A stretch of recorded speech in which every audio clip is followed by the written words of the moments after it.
O delegado Rivaldo Barbosa, preso pela Polícia Federal neste domingo 24 pela suspeita de acobertar os responsáveis pelo assassinato da vereadora Marielle Franco, foi indicado para a chefia da Polícia Civil do Rio de Janeiro pelos generais Walter Braga Neto e Richard Nunes, respectivamente, interventor do governo Michel Temer na Segurança Pública do Rio, e secretário de Segurança na intervenção, uma semana antes do crime, ocorrido em 2018. Rivaldo, que até então chefiava a Delegacia de Homicídios, assumiu o cargo na véspera do assassinato.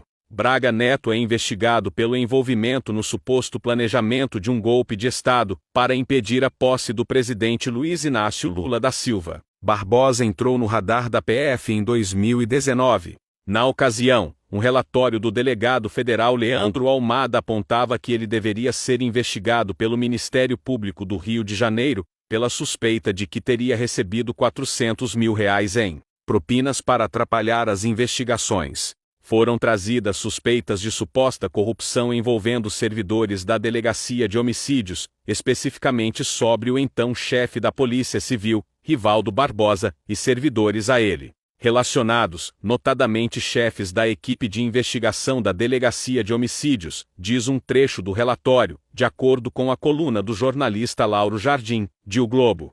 A Oxfam Brasil publicou um estudo sobre mortes evitáveis por Covid-19 no Brasil, que mostra o tamanho da desgraça de ter um governo negacionista na administração durante uma pandemia. O estudo teve dois focos: as ações não farmacológicas e a preparação do sistema. Nos dois, o governo Bolsonaro apresentou falhas graves.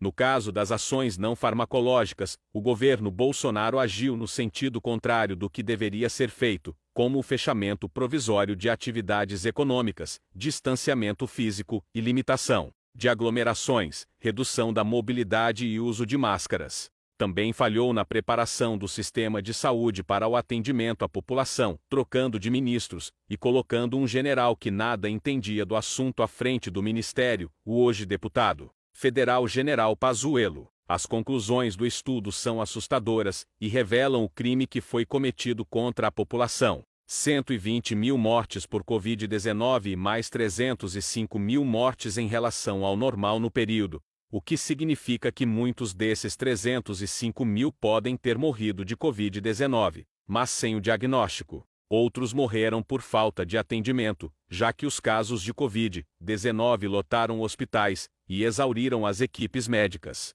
Mauro Cid afirmou em depoimento ao Supremo Tribunal Federal que não se lembra com quem trocou as mensagens de áudio, nas quais o militar criticou a atuação do ministro Alexandre de Moraes e da Polícia Federal. Ontem, 22, Cid voltou a ser preso por determinação de Alexandre de Moraes, após a divulgação dos diálogos pela revista Veja. A prisão ocorreu durante a audiência na qual o ex-ajudante de ordens de Jair Bolsonaro foi chamado a dar explicações. Cid confirmou na audiência que enviou a mensagem de áudio a amigos, em tom de desabafo. Ao contrário do que disse nas mensagens, o militar reafirmou que decidiu espontaneamente delatar os fatos que presenciou durante o governo Bolsonaro e que não houve pressão da PF ou do Judiciário para fazer as acusações. O ex-ajudante de ordens de Bolsonaro também citou o ex-presidente ao esclarecer uma das falas encontradas nos diálogos publicados pela Veja.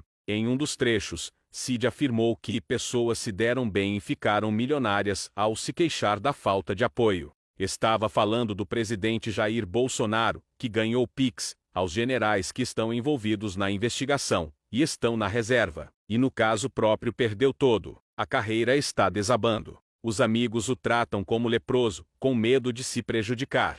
Não é político, quer ter a vida de volta. Está enclausurado. A imprensa sempre fica indo atrás, diz o depoimento.